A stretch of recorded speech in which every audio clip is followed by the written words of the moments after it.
The banker's hand slammed against the wooden post beside her head, and Bethany Torres felt her breath catch as Wallace Crane leaned in close enough that she could smell the whiskey on his breath and see the cruel satisfaction in his cold gray eyes. The afternoon sun beat down on the dusty main street of Placitas, New Mexico, but nobody seemed to notice the confrontation happening in the narrow alley between the general store and the saloon. Or perhaps they simply chose to look away like they always did when Wallace Crane wanted something. "Your father's debts don't just disappear because he's dead, Miss Torres," Wallace said, his voice low and threatening. $300, and that pathetic little farm of yours barely brings in 50 a year. You could work yourself to the bone for the rest of your life and never pay me back.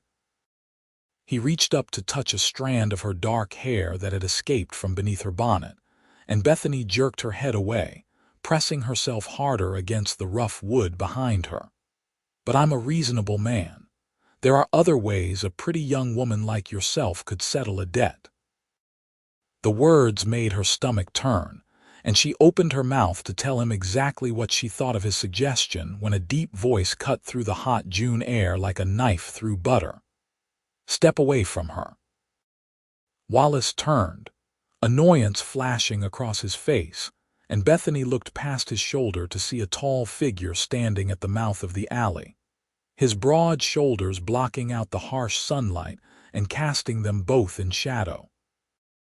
The cowboy wore a dusty brown hat pulled low over his eyes, but she could see the hard line of his jaw and the way his hand rested casually near the revolver at his hip. Something about his stance spoke of capability and danger held carefully in check.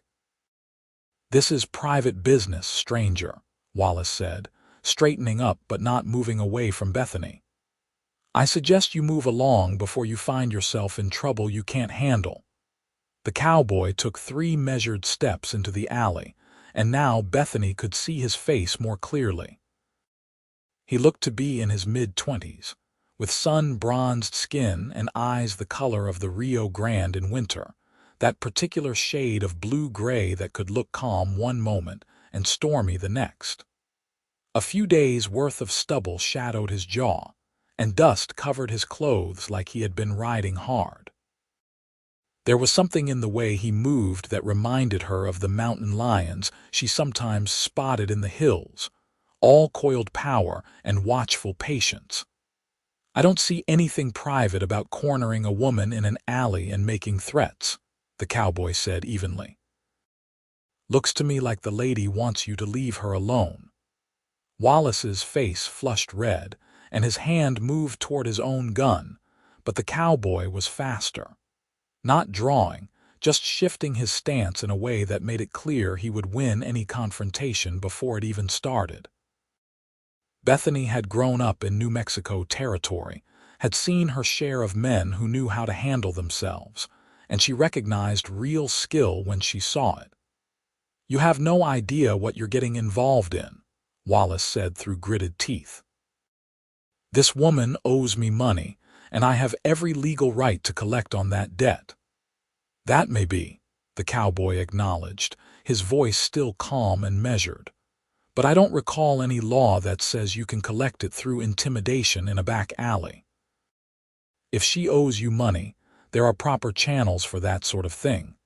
Bethany found her voice, though it came out shakier than she would have liked. "My father signed a promissory note before he died, $300 at 15% interest. I've been trying to pay it down, but Mr. Crane here just informed me that he's calling in the full amount immediately." The cowboy's eyes flicked to her for just a moment, and something in his expression softened when he looked at her face. Then his attention was back on Wallace, steady and unwavering. $300, that's a substantial sum."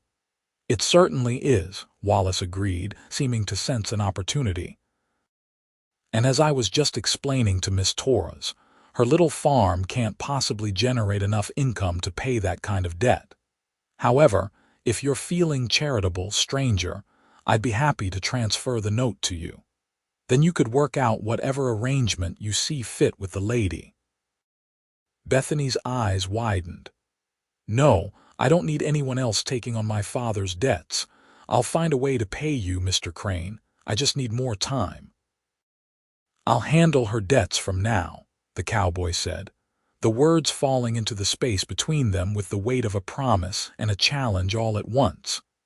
He reached into his vest pocket and pulled out a leather wallet, counting out bills with steady hands. $300, plus whatever interest she owes to date. I assume you'll want to draw up a proper transfer of the note. Wallace stared at him like he had just sprouted a second head, and Bethany felt her own shock mirror his. She barely knew this man, had never seen him before in her life, and he was offering to pay off her entire debt just like that. Now wait just a minute, she started, but the cowboy held up one hand. We can discuss the details after, he said, still watching Wallace. Right now, I'd like to see this resolved so the lady can go about her business without being harassed.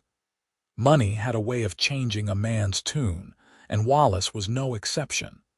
The anger faded from his face, replaced by the calculating look of a businessman who saw profit within reach.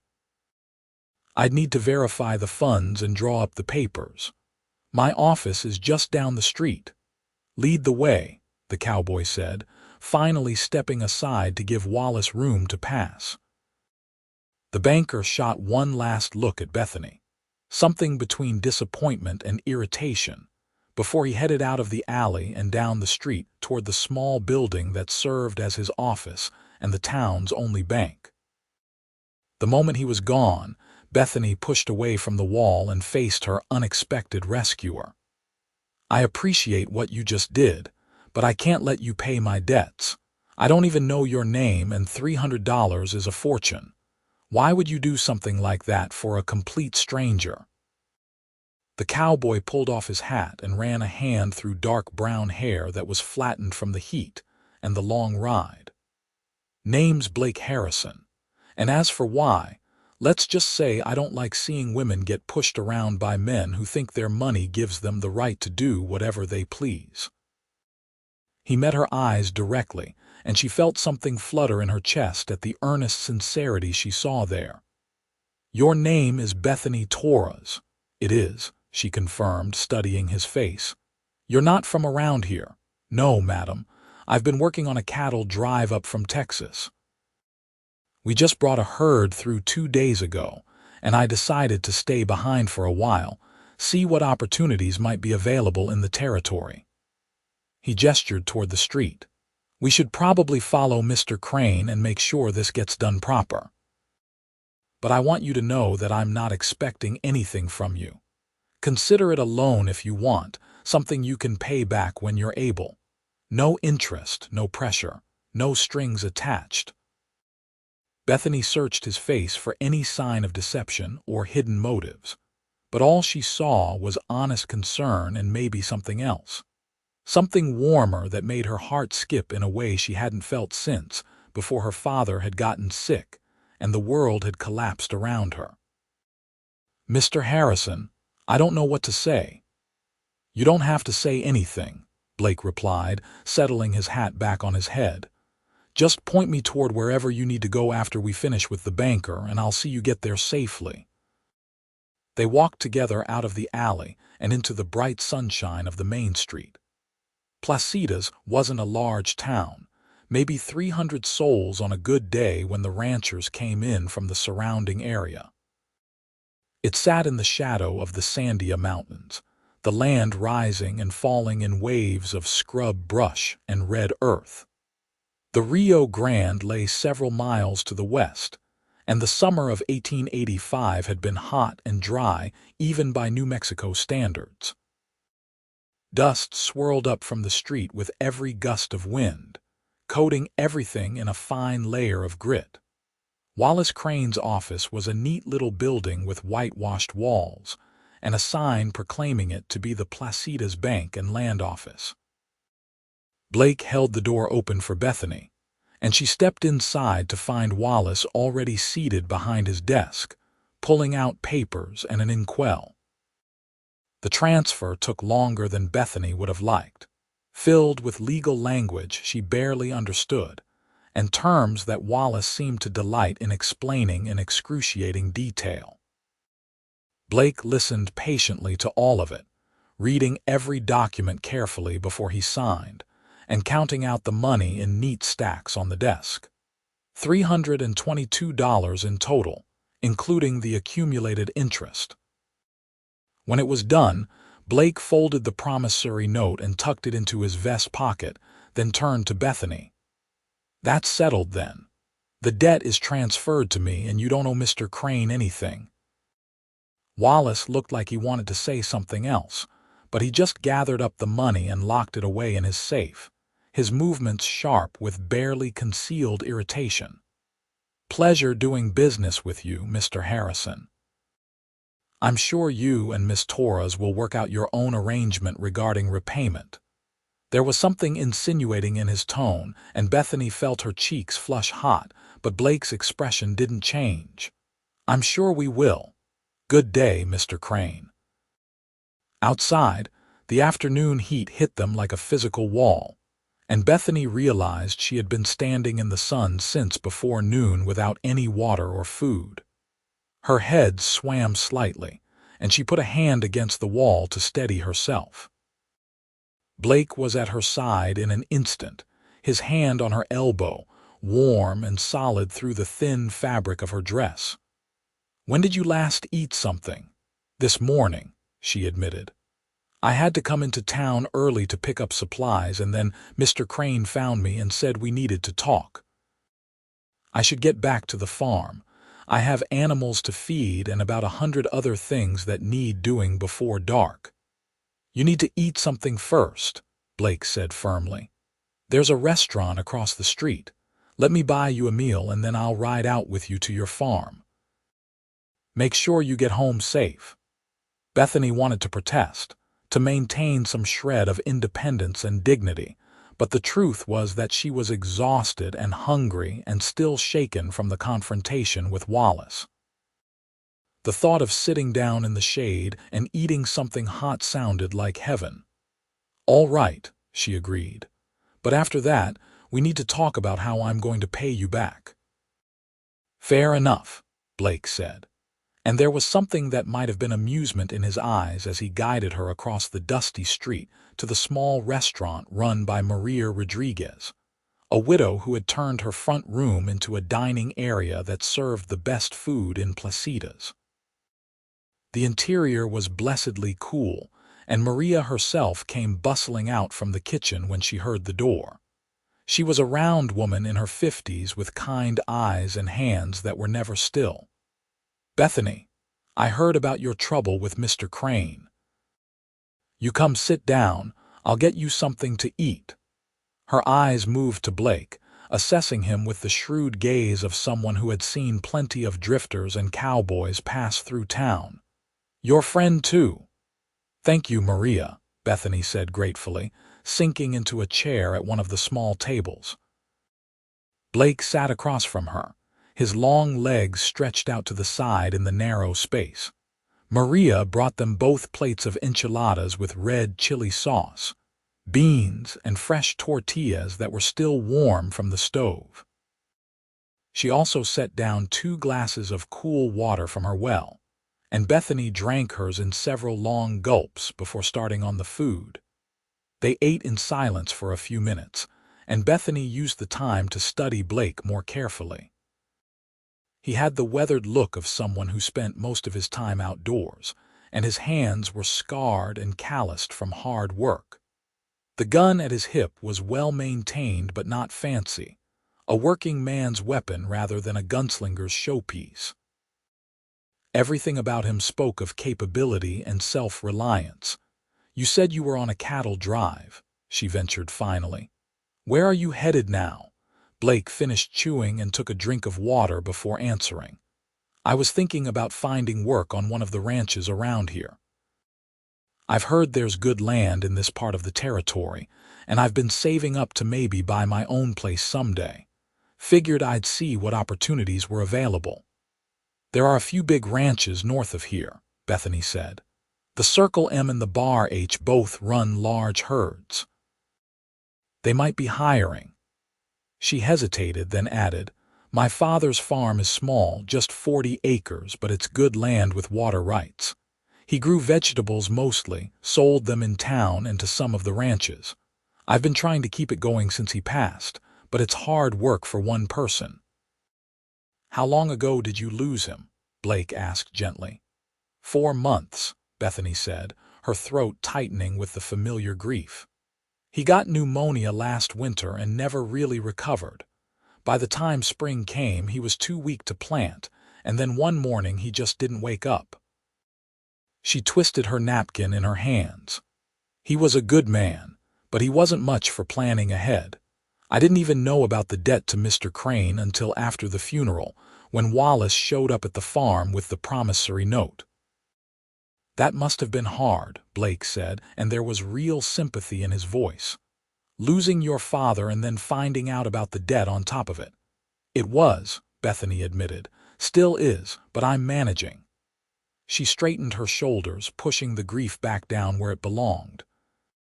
Which is why I need to figure out how to pay you back.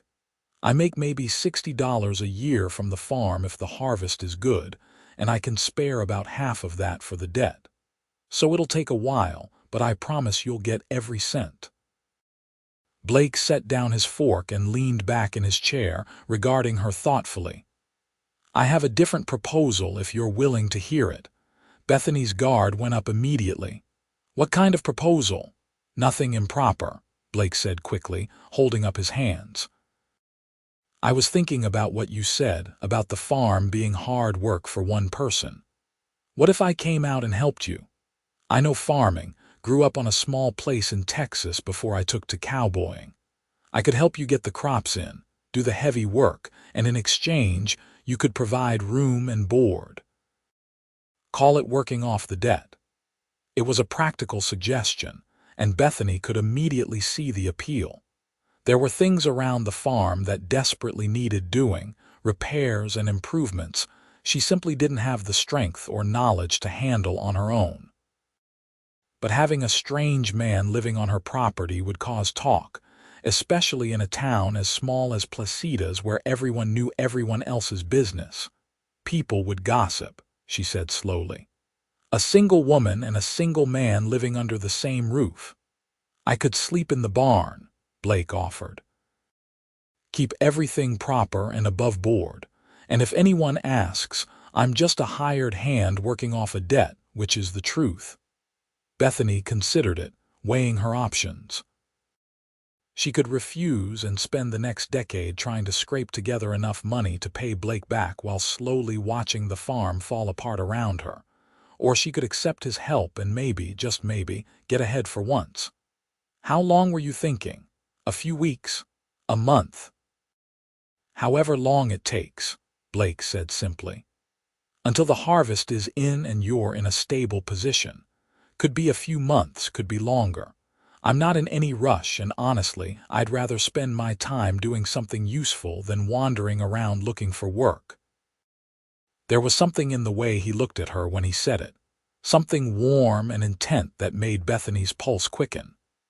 She barely knew this man, but he had already shown her more kindness in one afternoon than most people in Placitas had in the 4 months since her father died. And there was something about him that made her feel safe, protected in a way she hadn't felt in a long time. All right, she said, making the decision before she could second-guess herself. You can come out to the farm and help, but we do this proper, like you said. You sleep in the barn, I pay you in meals and a place to stay, and we both work toward getting that debt cleared. Blake's face broke into a smile, the first real one she had seen from him, and it transformed his features from merely handsome to something that made her heart skip several beats. That sounds perfect. When do we start? I need to finish my shopping and then head back, Bethany said.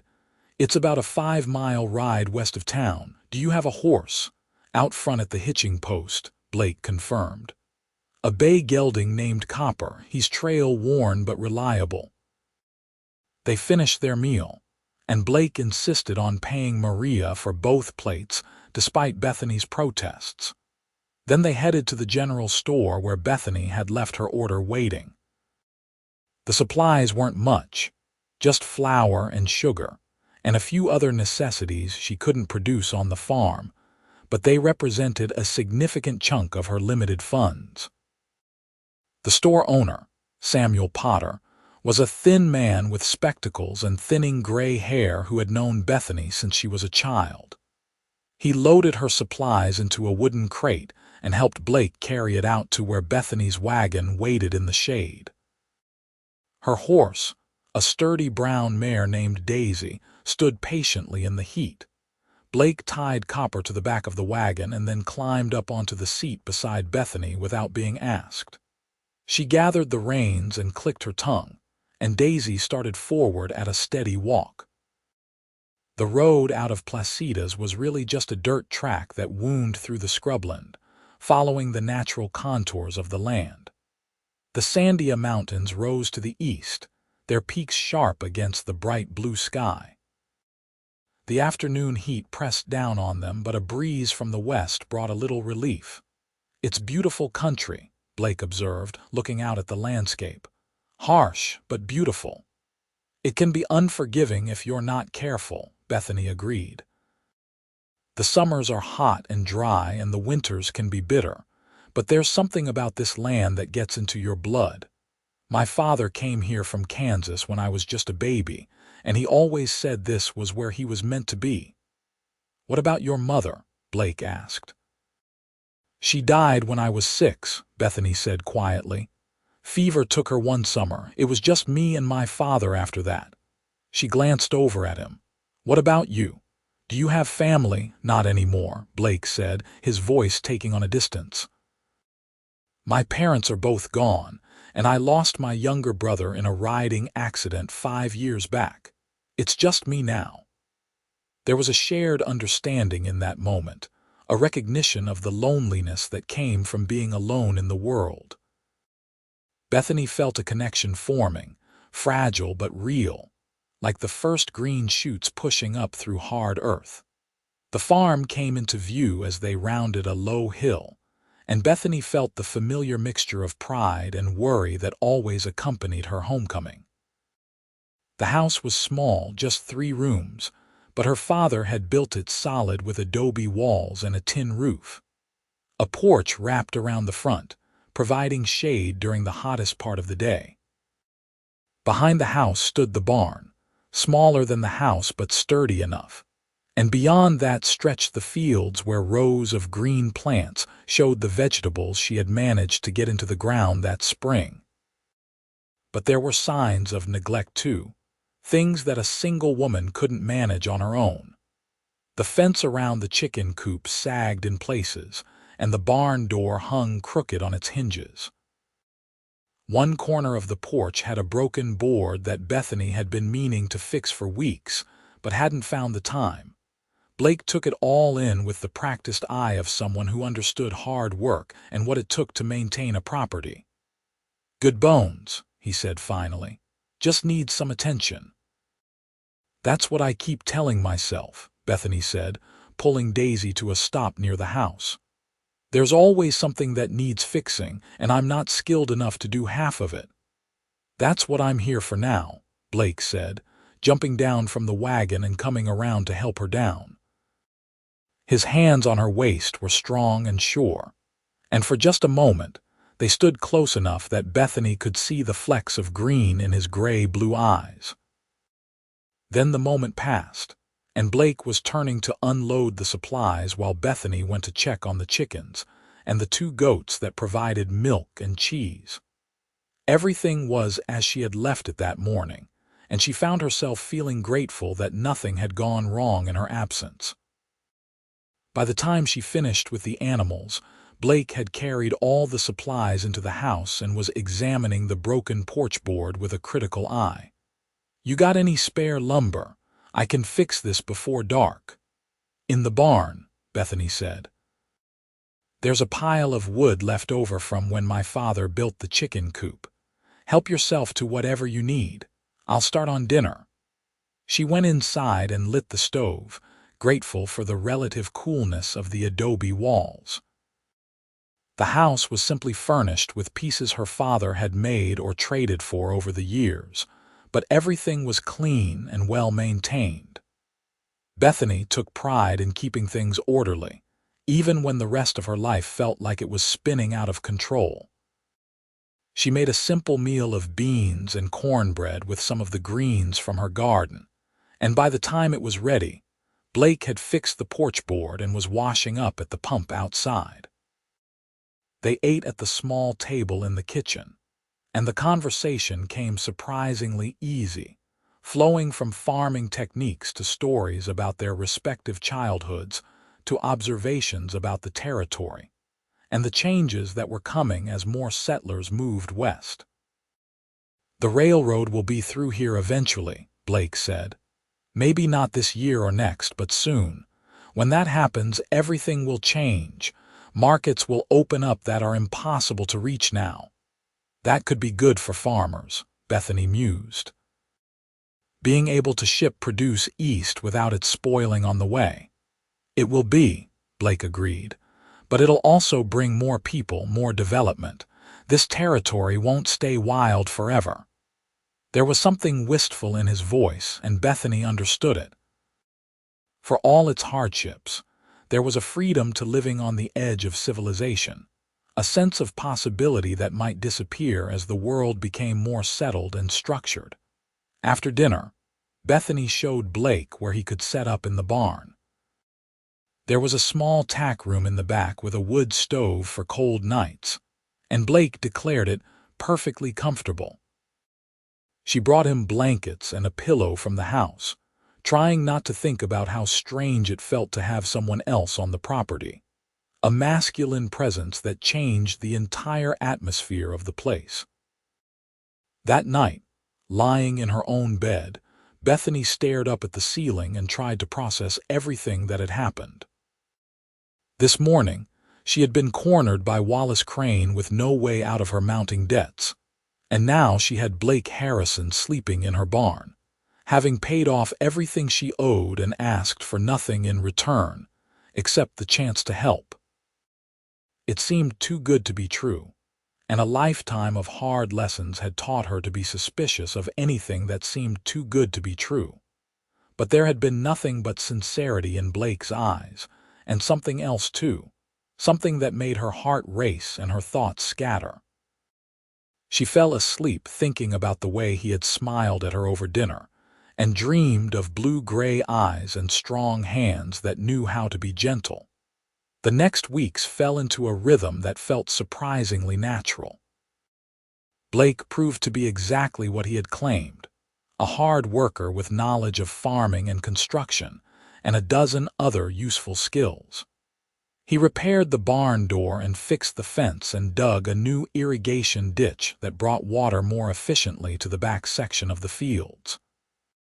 He worked from sunrise to sunset, breaking only for meals that Bethany prepared, and in the evenings, they would sit on the porch and talk while the sun painted the mountains in shades of gold and crimson.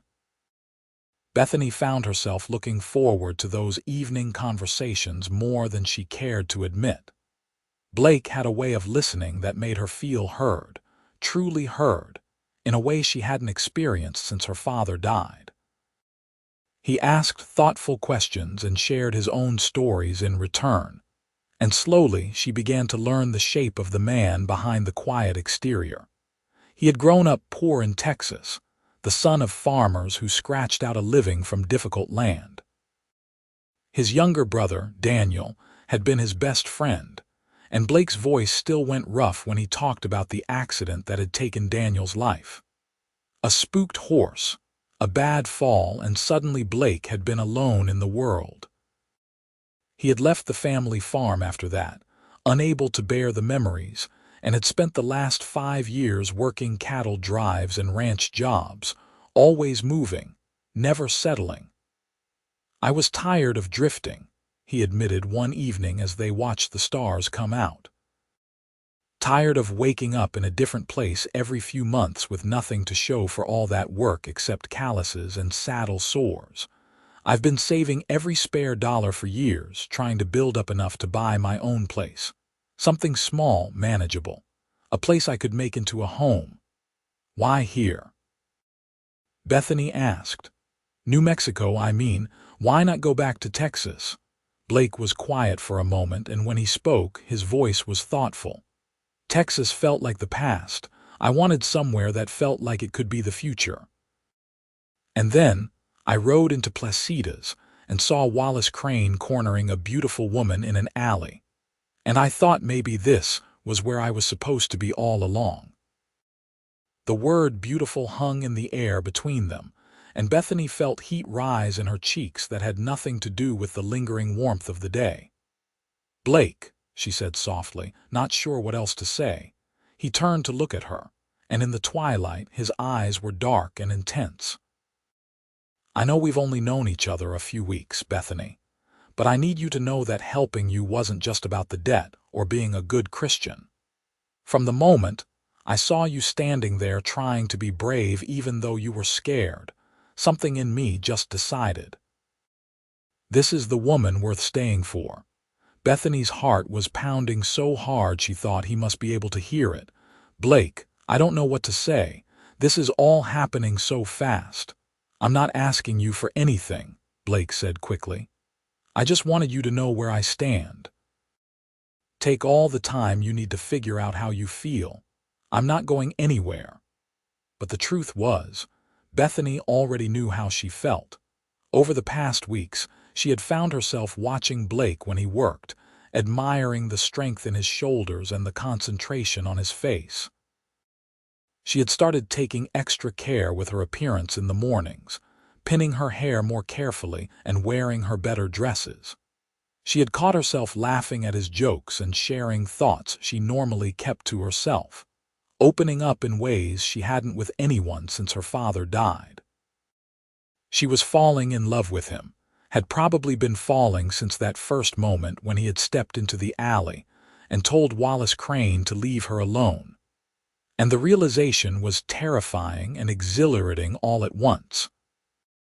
I think I'm falling in love with you, she said, the words coming out in a rush before she could stop them. And it scares me because what if this doesn't work out?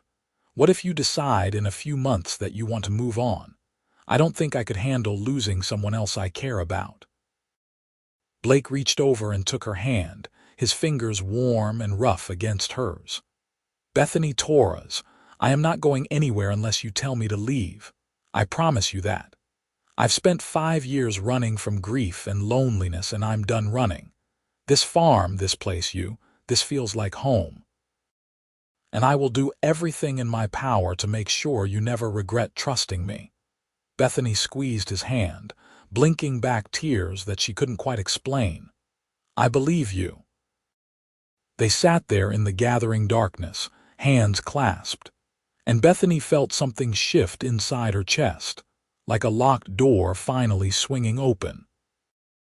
The future was still uncertain, still full of challenges and obstacles, but for the first time in months, she felt like maybe she wasn't facing it alone. The summer rolled on, hot and dry but productive. The vegetables grew tall and healthy thanks to Blake's irrigation improvements. And when it came time to harvest, they worked side by side in the fields, filling baskets with tomatoes and squash and peppers and beans. Blake took the produce into town to sell while Bethany stayed behind to process and preserve what they didn't sell fresh.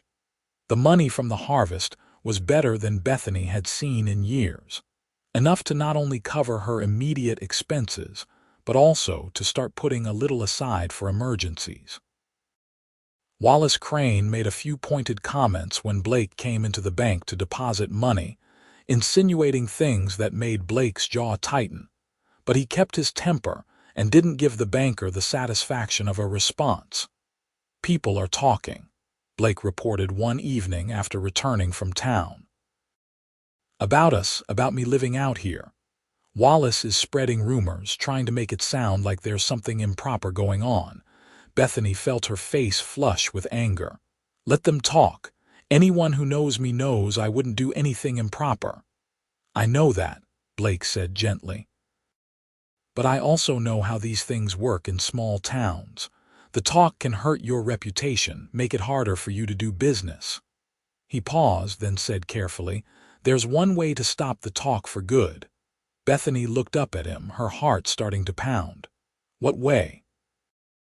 Blake dropped to one knee right there on the porch, taking both her hands in his. "Marry me, Bethany. Not because of the gossip or the debt or any practical reason, though those exist. Marry me because I love you, because I want to spend the rest of my life making you happy, because the thought of being anywhere but here with you makes me feel like I'm missing a piece of myself." Tears spilled down Bethany's cheeks, and she found herself laughing and crying at the same time. "Yes," she said, the word coming out choked and certain all at once. "Yes, Blake Harrison, I will marry you." Blake surged to his feet and pulled her into his arms, and then he was kissing her, his lips warm and sure against hers. Bethany had been kissed before, awkward fumbling attempts by boys in Placitas who thought they had a right to her affection. But this was different. This was a promise and a claiming and a homecoming all wrapped into one breathless moment. When they finally pulled apart, both breathing hard, Blake rested his forehead against hers. "I don't have a ring yet, but I'll get you one, the prettiest one I can find." "I don't need a ring," Bethany said, though her heart swelled at the thought. "I just need you." They were married 2 weeks later in the small church in Placitas, with Maria Rodriguez and Samuel Potter standing as witnesses. Bethany wore a simple cream-colored dress that had been her mother's, carefully preserved in a trunk all these years, and Blake wore a new suit that he had purchased in Santa Fe on a special trip. The ceremony was short and sweet, and when Father Miguel pronounced them man and wife, Blake kissed her with enough enthusiasm to make Maria laugh and clap her hands in delight. Wallace Crane didn't attend the wedding, but Bethany saw him watching from across the street as they left the church, his expression sour. She lifted her chin and met his gaze directly, letting him see that she was happy, that his attempts to control her through debt and fear had failed. Then she took Blake's arm and walked away without looking back. The wedding celebration was small, just a few friends gathering at Maria's restaurant for a meal, but it felt perfect to Bethany. These were people who had known her all her life, who had watched her grow up and supported her through her father's illness and death. Now they toasted her future with Blake, wishing them happiness and prosperity. That night, Blake carried Bethany across the threshold of the farmhouse that was now truly their home, and they made love for the first time in the bed that had been hers alone for so long. Blake was gentle and passionate and attentive, taking his time to learn what made her gasp and sigh, and Bethany felt her body come alive under his hands in ways she had never imagined. Afterward, lying tangled together in the sheets with the cool night air drifting through the open window, Blake traced lazy patterns on her bare shoulder and said, "I love you, Bethany Harrison." The name still felt new and strange and wonderful, and Bethany smiled against his chest. "I love you too." The months that followed were the happiest Bethany could remember. With Blake working beside her, the farm flourished in ways it never had when her father was alive. They expanded the vegetable plots and added a few head of cattle that Blake purchased with his savings. The animals needed less constant attention than crops, but provided a steady income from selling beef and milk. They fell into a partnership that felt natural and easy, each bringing different strengths to the work. Blake handled the heavy physical labor and the business side of things, negotiating with buyers and managing their finances with a careful eye. Bethany managed the house and the processing of their produce, turning tomatoes into sauce and cucumbers into pickles that commanded premium prices in town. But beyond the work, there was joy in the simple moments. Morning coffee on the porch, watching the sun come up over the mountains. Evening walks through the fields, checking on the crops and talking about their plans for the future. Nights wrapped in each other's arms, learning the language of each other's bodies and hearts. Winter came, cold but not harsh, and they spent the short days working on indoor projects and the long nights by the fire, reading aloud to each other from the small collection of books Bethany's father had accumulated. Blake proved to have a talent for storytelling, and he would entertain her with tales from his cowboy days, making her laugh with his descriptions of ornery cattle and cantankerous trail bosses. Spring arrived with a burst of green across the land, and with it came news that Bethany had been both hoping for and slightly fearing. She was pregnant, due to deliver in the late fall. Blake received the news with a whoop of joy that probably scared the chickens, and he picked her up and spun her around despite her laughing protests. "We're going to be parents," he said, his voice filled with wonder. "We're going to have a baby." The pregnancy was mostly easy, though Bethany tired more quickly than usual, and Blake insisted she rest more and work less. He took over most of the household chores in addition to his outside work, refusing to let her do anything he deemed too strenuous. It would have been annoying if it hadn't been so clearly motivated by love and concern. Their son was born on a cold November night, with Maria Rodriguez attending as midwife and Blake pacing anxiously outside the bedroom door.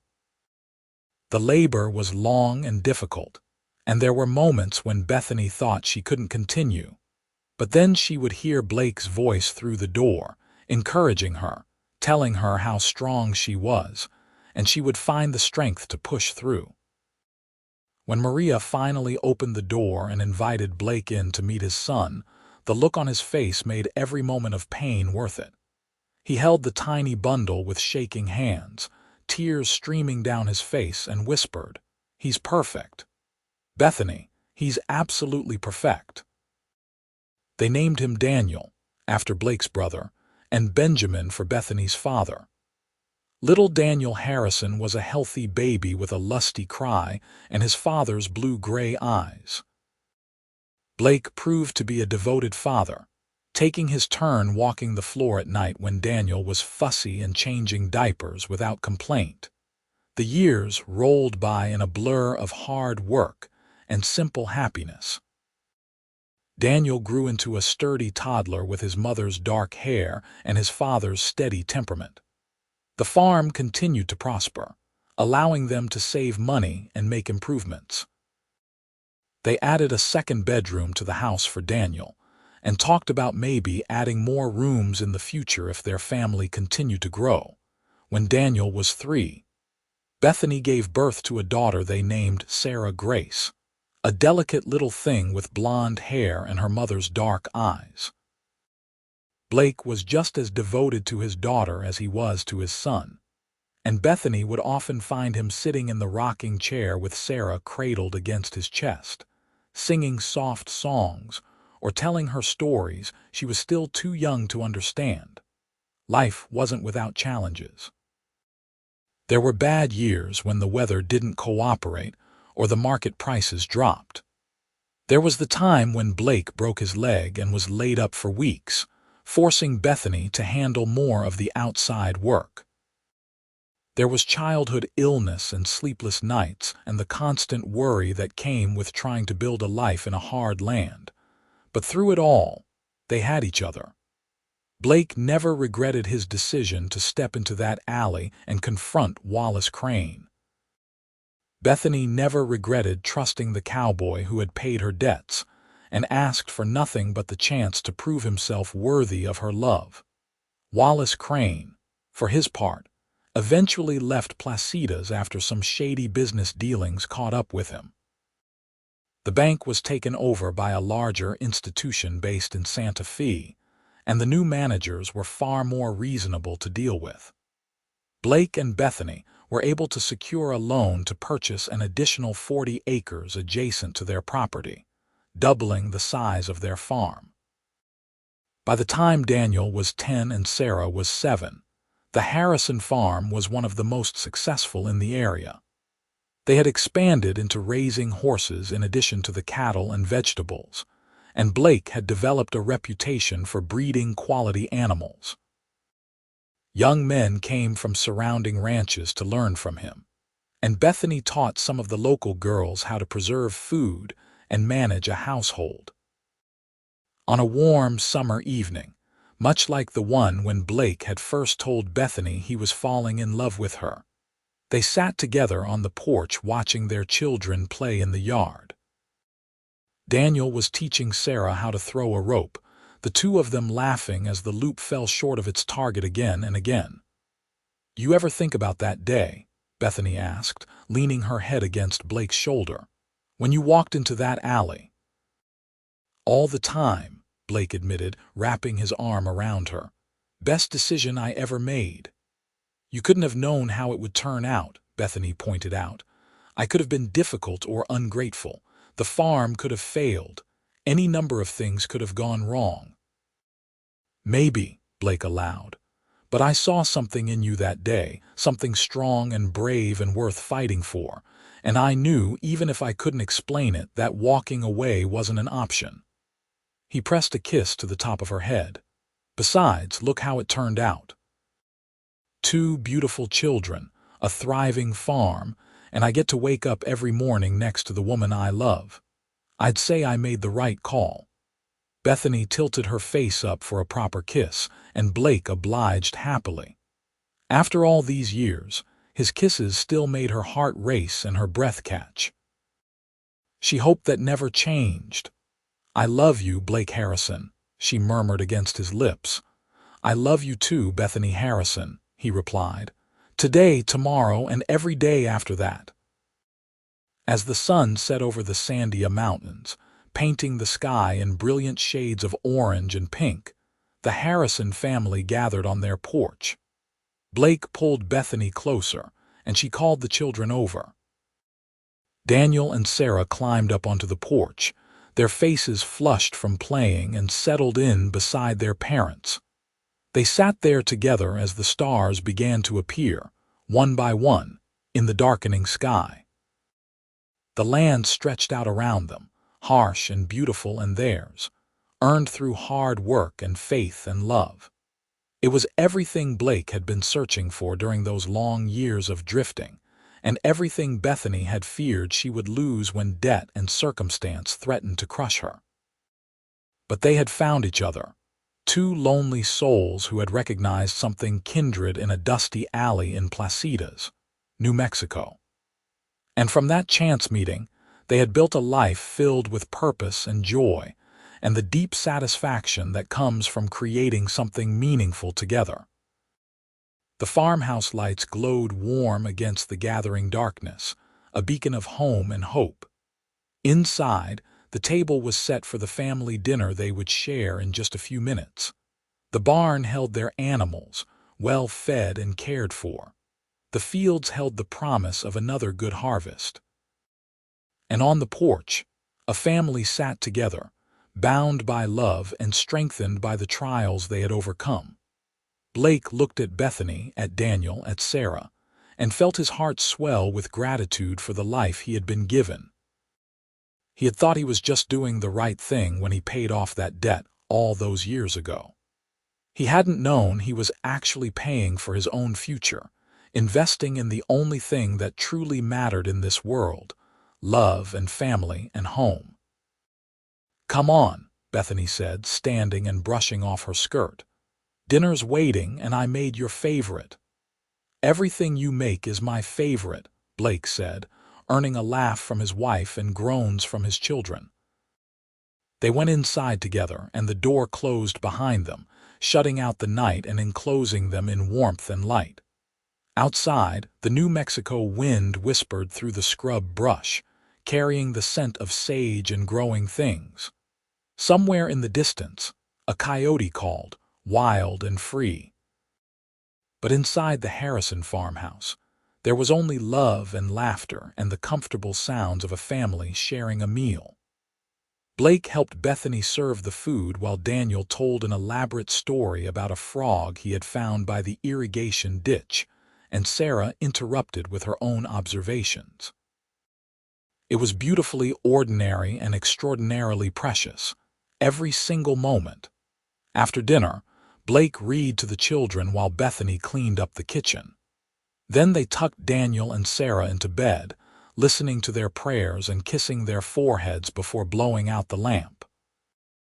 In their own room, Blake and Bethany prepared for bed with the easy familiarity of long marriage. "Thank you," Bethany said as she brushed out her hair. Blake looked up from where he was pulling off his boots. "For what?" "For stepping into that alley. For paying my debts. For staying. For loving me. For all of it." Bethany set down her brush and turned to face him. "You gave me my life back, Blake. You gave me a future I didn't think I could have." Blake crossed the room and pulled her into his arms, resting his chin on top of her head. "You gave me a reason to stop running. You gave me a home. I think that makes us even." They stood there for a long moment, holding each other in the quiet of their bedroom.